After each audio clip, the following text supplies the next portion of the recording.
So somewhere along the way, students have gotten the message that their personal statements and admissions essays need to be like Pulitzer Prize-winning poetry. First is to write about something that most people don't typically consider art. If you can write about these topics in a lyrical way by articulating the beauty in these acts, you will immediately stand out. So for context, this guy was giving bad advice on how to write the creativity essay for the UCs. So tip number one, don't take advice from people who don't have experience working for the institutions that they're trying to give you advice for. Now, let me zoom out my advice to cover people who aren't just applying to UC schools. This advice on creativity only works for schools that value creative risk-taking, so not the UCs, and also for students who've spent time learning how to write creatively. When you haven't learned the nuances of utilizing figurative language, metaphors, poetry, that sort of stuff, everything becomes awkward,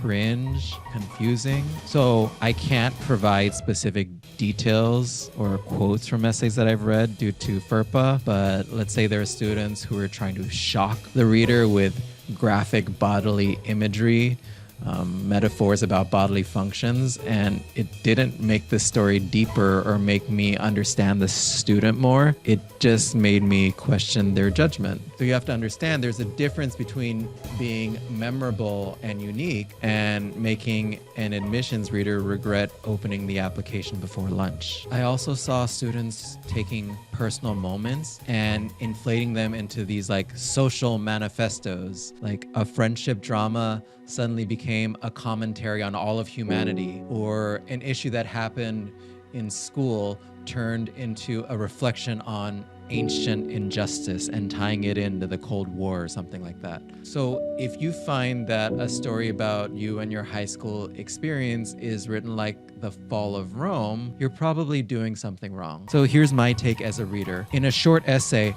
I want to understand what you did, how you think, and the most important thing, how that makes you ready for college. Because if you can't express that, no amount of prose is going to save you. So unless you have the skill set to write creatively, don't feel obligated to make your applications sound like some sort of creative writing or slam poetry competition. For the majority of students, it's really about sharing stories to show parts of yourself that demonstrate college readiness.